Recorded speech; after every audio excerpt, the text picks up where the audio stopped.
Io ho cominciato giovanissimo, negli anni 60, il primo maestro che ho incontrato è Frank Lloyd Wright, non direttamente, lui era ancora vivo, in America lavorava, ma seguivo l'architettura organica. Poi ho incontrato con Venezia tre grandi personaggi, Le Corbusier, Carlo Scarpa e Louis Kahn.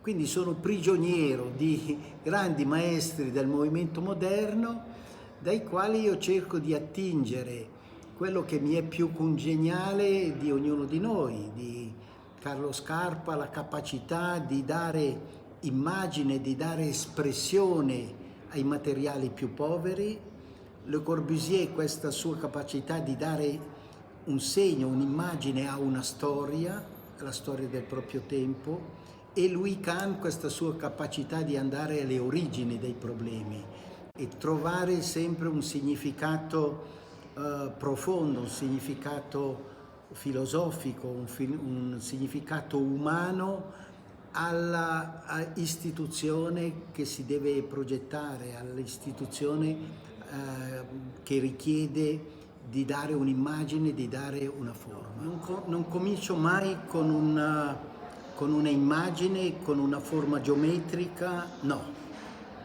Comincio sempre il processo cercando di capire il problema e cercando di interrogare il sito, il contesto, il paesaggio e poi con delle intuizioni di volta in volta, magari provvisorie, lo correggo. Cioè io credo che il mio lavoro sia un lavoro di correzione continuo su un'idea iniziale che è anche molto, non sempre, ogni tanto è lucida, ma ogni tanto invece bisogna girare per trovare questa chiave di lettura.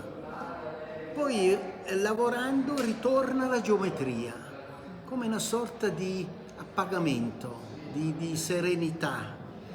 Magari quasi sempre parto senza una geometria e poi arriva e trovo che la forma geometrica invece dà serenità al lavoro, quindi risponde alla natura del progetto che si deve fare. Mi piacerebbe, non so se ci riesco, ma a pensare che la forma è il risultato delle forze fisiche che intervengono nel processo di formazione. È quello che dice Thompson, che è un biologo: la forma di un fiore è il risultato delle forze della crescita di questo fiore, della forza di gravità, della forza centrifuga, della forza centripeta, e quindi alla fine nasce un'immagine, ma questa immagine nell'architettura è sorretta, è legata dalla funzione, ma anche dalla struttura, ma anche dalla luce, ma anche dalla gravità e così via. No, io sono un muratore e lavoro con non con poca tecnologia, ma quegli elementi semplici della tecnologia. Credo che per fare delle case non è necessario usare delle tecnologie che possono essere utili per andare sulla Luna, ma per fare una casa è da millenni che si costruisce oggi c'è una maggiore qualità nella separazione tra interno e esterno, ma che il vero problema è quello. Poi la qualità del vivere è data dalla luce, da come si prende la luce e dalle mura che ancora oggi, al di là di tutta la retorica che c'è attorno alla tecnologia, le mura fanno protezione, le mura sono gli elementi anche ottici di difesa, è il nostro utero materno, noi ritorniamo nelle costruzioni perché ci sentiamo protetti. Il primo, io non ho mai fatto, ad esempio curioso, in 5 anni non ho mai fatto un progetto astratto. Ho bisogno del contesto, ho bisogno di un sito per dialogare con questo sito.